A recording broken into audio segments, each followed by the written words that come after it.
Yeah, I mean, simple math. You know, I don't understand, you know, how you sign 25 every year. You know, 25 times 4 is 100, all right? And I don't think 25 freshmen play every year. I've never known 25 freshmen to play every year. You usually redshirt a lot of those guys. And so if you got 85 scholarships when you start the season and you lose 12, I don't know how you sign 25, you know, unless you're running guys off or whatever. I mean, that's just not how we operate. I mean, we love our guys. We're committed to our guys. Our job is to develop them. It's till graduation do we part. So, you know, we've got 14 spots. We got 14 spots. That's what we had. We got one spot left, and that's going to be for our whoever wins the punting job.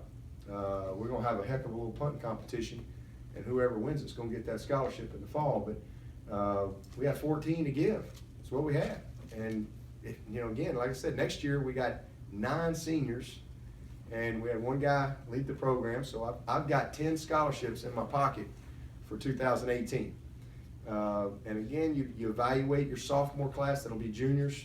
There's some guys in there that, as time goes, you maybe will project to go sign 12, 13, you know, maybe 14. I don't know. There's certain, you know, sometimes things happen that you don't know about. You know, sometimes a guy has a medical that you never saw it coming.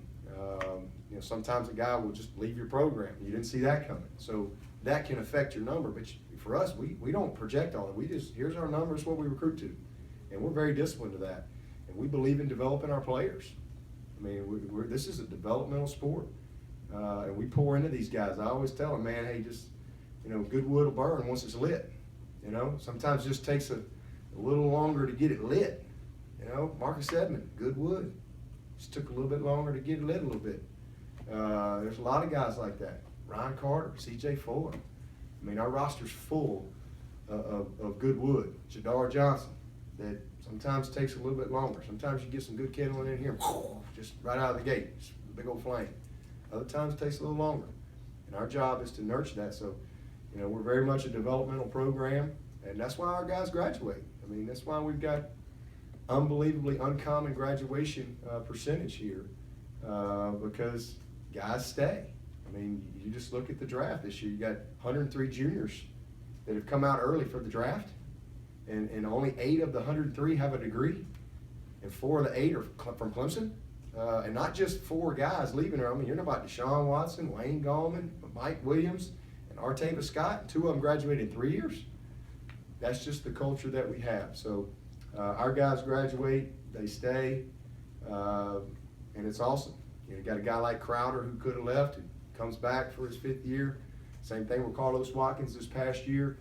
We have a culture like that here. So that's the only way I can explain it is, you know, I don't know how to create more scholarships. I mean, if somebody teach me that math, maybe I can figure it out. But we're loyal to the guys that are here. That's who I'm committed and loyal to. Kevin? Gradually, last few years, you've had your hay in the barn early. Last year, you had a suspenseful announcement with Gary, but this year, this morning, you had all your faxes in by 10 a.m. Does it just kind of worked out that way, or do you conscientiously recruit players that you think are willing to commit early? No, it just happens that way. Yeah, I mean, I try to talk them out of committing. I really do. And I'm successful from time to time because they didn't really mean it, you know, and so I just want to make sure we're all on the same page. But that's why we don't have a lot of drama. I'm not interested in just getting guys committed. I'm interested in guys that know what they want to do. And if they need more time, take that time. Let's don't be in a hurry. But I just think that the recruiting process is so different. These guys know everything. They know that, okay, we're going to take 2 wideouts. That's what we're taking. And, you know, I'm not going to turn down this kid and wait on this kid when, you know, they're great players. That happens all the time. We evaluate, we make our decisions, and we don't throw a ton of offers out there because we know guys want to come to Clemson. So we're very disciplined in that regard. I'm always trying to pump the brakes on the coaches. And I'm like, listen, I don't care if they get mad that we didn't offer them as a sophomore. Don't bother me. We'll get that senior that developed that they can't take because they're full with 10th graders that quit growing or didn't get it done academically. You know, so that's just my own personal philosophy that we have in place here. Dabo, especially with how big Twitter and social media have gotten, how much do you think these recruits kind of recruit each other in addition to the work y'all are doing? It's huge, and that falls in line with that. That's what happens. They all know. You know, they all know exactly what your needs are. It's not like the old days where nobody knew anything, you know. Everybody knows who you're recruiting. Everybody knows, all right, they're taking one running back, or taking one quarterback, or 2 wideouts, or 3 D linemen. You know, that's just the way it is, because you have to meet your needs. You're not going to just sit there and go sign 10 defensive linemen. Now you got no wideouts. It just doesn't work that way. So you have to stay disciplined in that regard. And I think when you get undisciplined, you have issues. But they get to know each other at these camps. They're all talking to each other all the time. They develop friendships and things. So there's no long distance anymore. So that's a big part of it. There's no question. You have leaders. That's what I've always said. These guys that wait till signing day, all they're doing is following. Class is over. You know, if you really want to be a leader in your class, then lead. And that's what Deshaun Watson did. You know, he committed. I literally tried to talk him out of it because I knew what he was going to be, and I was like, oh my goodness. But I didn't know him as well then, and he was a 10th grader. But he said, I'm going to be your quarterback. He knew what he wanted to do, and so as a 10th grader, and then he started recruiting other guys that he wanted to come, and then they wanted to come play with him. That's just how it all works. And again, they all are very aware of what the situation is. So it's interesting that way. So guys that are that way, they lead, and they impact their class. Guys that come on signing day, they're just, it's great when you get a good guy like that, but they're just kind of adding on to class. Class is over. Someone was asking Coach Streeter about a 2 quarterback system. Do you have any, or do you lean for that or against that, or is it just going to wait and see how it plays out? Play the best players. If I got a junior version of Deshaun Watson and a sophomore version of Deshaun Watson, I'll play them both. Coach Bryant used to do that all the time. He'd take Joe Namath out and throw Kenny Stabler in there. I don't have a problem with that. I've never had a problem with that. Ideally, yeah, you'd like to have that clear-cut guy, but, sometimes you just got very talented players. Like at defensive end. You take Vic Beasley out and put in Shaq Lawson when nobody was complaining. I don't really know why it's any different. It's really not. It's just running plays, and if it's truly equal, and it certainly can be that way. You don't see it a ton at that position, but that's why Coach Bryant never had a Heisman at Alabama, because he just rolled them. All right, Joe Namath he'd go play about 3 series, and he sat on the bench because Kenny's going to go out there and play, or whoever was thrown in there, and that's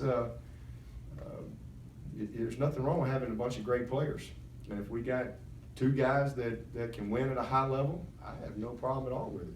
That are leaders and have all the intangibles that you need, it's not a problem to me. I just want to win. I've never bought into that. It just usually there's always some separation at some point. Sometimes in college football, which is what happened with us with Deshaun, you can only go so far in practice. So you got we don't get preseason games. We don't get it. So you got to go play a couple games and kind of watch it play out on the field, and then it can happen. But we'll just have to see. But I don't have a problem with it. Dabo, most coaches, every other coach in the country but you, is looking back at the season and thinking, what if this play here or there. But do you find yourself looking back at all these last few weeks thinking, like, what about that play that could have gone another way or anything like that? Have you looked back at some of the plays? No. God put our eyes in front of our head for a reason. That's just how I look at it. It's all about what's in front of us and what's next. Yeah, we learn, we get better. Just like last year, we missed on a few plays, but I didn't go through the whole year miserable. It's just the way it is. That's football. You tip your hat to the opponent. You try to go get better, and charge back up the mountain, see if you can get in that situation again. And we ran out of time last year, I thought. We had 1 second left this year. And made just a couple more plays than they did. But No, I don't sit around and worry about all that stuff. I just think you find a way to win and you move on. And if you get beat, you learn, you move on. And I'm just proud of our team, really proud of our guys for how they competed, all year long. As I said many times, what an easy team it was to coach last year. I mean, just the bar's been set so high from a leadership standpoint. They were just easy to coach and fun. God, we had some fun all throughout the process. If you beat Pittsburgh, do you win the national championship? If we beat Pittsburgh? Yeah. Yeah, because we'd be You think 15-0 instead of 14-1. Okay, just why I thought you might have learned something from that game. Yeah, hold on to the ball and stop the shovel pass. And buddy, every team we saw after that ran that shovel pass. Wish y'all could have been on the headsets. The coach would be like, "Yeah, run it again." It was awesome. We didn't see it many more times. We had some turnovers. We didn't really learn anything that we didn't know, other than we had to fix some things defensively that we didn't do a good job of because we couldn't stop them. And then offensively, you had 630 yards of offense, but it doesn't matter how many yards of offense you have. We needed one more point, and we had opportunities where we didn't finish in the red zone. We had turnovers, and so you just move on. It's really that simple. But those guys were hungry, all year long. I think that game, certainly just I think was a eye opener for them that hey, you got to get those little things done, But as far as changing how we practice or guys being focused, that was all good all year long. All year long, it was good. You guys win the national championship, and now two of your former players have a chance to win the Super Bowl this Sunday. As the former coach of Vic Beasley, Brady Jarrett, how exciting for you to sit down, settle in, and watch those guys play on the biggest stage in football? Yeah, awesome. I mean, just they're champions already to me. Just absolutely awesome. Two Georgia boys. One from Rockdale, another one down there, Dyersville. Second-year players, starters, and see what Vic's done in his second year and leading the league in sacks. And for them to have this opportunity, this moment is awesome. They didn't get a chance to be a part of the national championship here on the field, but they certainly were a huge part of setting us up to have a chance to continue to climb the mountain with their efforts and work ethic and so forth. But I'm really happy for them. And hey, man, I'm pulling for them. I mean, I just think it's I've talked to both of them. They're excited, but I just hey, the Villanova won, the Cavs won, the Cubs won, Clemson won. The Falcons, I don't think we ever won, have they? No. So why not? So I'm pulling for the Falcons. I'd love to see it and love to see those guys be world champions.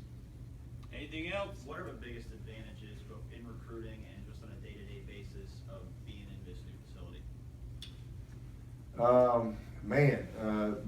This place is going to be amazing. We got to wear it for a little while and kind of figure it all out. But it's just a game changer when you come in. I mean, everything for us is about having a great Clemson experience for these guys and making sure that they develop holistically as they go through this program, not just as football players, but man, this is a facility that's going to accentuate those opportunities. I mean, starting with the front door when you come in with the Paul journey, and what's going to happen with our career and professional development that we're going to do right there at the Paul journey. I mean, it's just amazing what Jeff Davis is coordinating.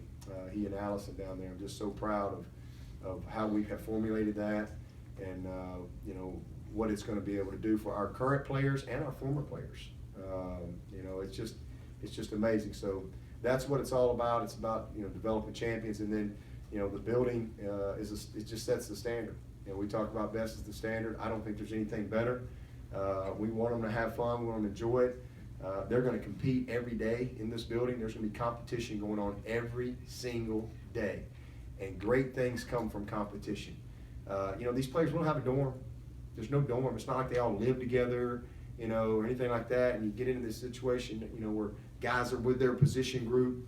Man, these guys are going to interact with each other, and it's just really going to be, I think, a great team building type of a building for us, you know, just again, a chance to develop these guys and make sure they have an unbelievable experience here, and then the efficiency of this building, night and day. You know, we're not tramming our guys twice a day. We're here every day with our players. The 20-hour work week, once you get into the fall, is really gonna change for us, as far as our efficiency with that time. You know, and making the days a little shorter. You know, not having to, you know, because now you got to give them time to get down, get on the tram over here, all that type of stuff. We literally come right out of our meetings, hopefully just pop right down the slide, right out on the practice field, and we're going to be ready to go. So I just think the overall efficiency and just the team building that's going to go on is going to be special. So it's going to be fun to kind of, like I said, wear it for a little while. And you know, the other thing that's been neat is just seeing the guys, I mean, just walking around. And I saw, when I was pulling up just a minute ago, I saw Sean Pollard and Cannon Smith with their fishing poles coming from the moat. I ain't even no fish in that moat, I'll tell you that. But I saw them coming. They were just, you know, walking from the moat with their 2 fishing poles. And in my mind, I'm like, how awesome is this? It really is. So it's going to be a great place for these guys, for them to come and bring their friends and whatever, and just, you know, enjoy being a Tiger. Any plans to move the media golf tournament to the golf simulator in the air conditioning? About that, yeah, I tried that for the first time the other day. I walked through the whole building and I got a chance to actually try everything. It took me a little while to get my first strike. I think the floor was a little tilted, but I finally got a strike. But man, you know, I was so amazed at how realistic it was. I mean, I shanked it and I hooked it. That's kind of how my game is. But it's really neat to be able to go down there. And that's another thing. You talk about career development, professional development. A lot of these guys have never held a golf club. For them to be able to learn how to play golf, for them to be able to, you know, putt and so forth, I think it's just awesome. For their overall confidence and development. You know, it's not like they got to worry about actually hitting somebody. You know, they can go and they can play in this thing. It's amazing. I got a haircut in the barber shop. Hope it looks nice the other day, and that was a neat experience.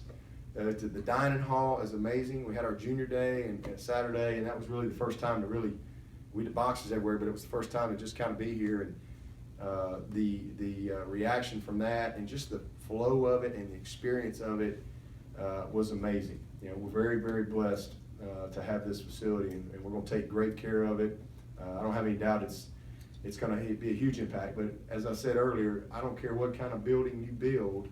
You know, you can go stay at the Ritz, but if they treat you like crap, you ain't happy. And you know, it ultimately comes down to the people in the building, and we've just got awesome people here. We've got awesome people, and starting with our players, guys like Christian, that really love Clemson, love their teammates, and then we got an unbelievable staff and support staff to go with it. So that's what makes it. This isn't just a building, this is a home. And the neat thing for me is, you know, long-term wise, is to be a part of it and to know that this is where the Tigers are going to, you know, they're going to always play in Death Valley, but they're going to always prepare to play right here. This ain't going to be something in 5 years we're building a new facility. This is where the Tigers are going to be forever. That's just a fact. Now, you know, we may come back in 30 years and there'll be a new head coach here, and they you know, built the 3rd level or added on, or who knows, but this is where they're going to be. And it's pretty cool to know that my grandkids will be able to come back here and see something that we were a part of building. It's special. It's special. Thank you, Coach. And I would also say congratulations to all you local media. You know, I saw Larry after the game for just a second, but all you local media, you know, you guys that cover us every day. We got some timers, but you guys that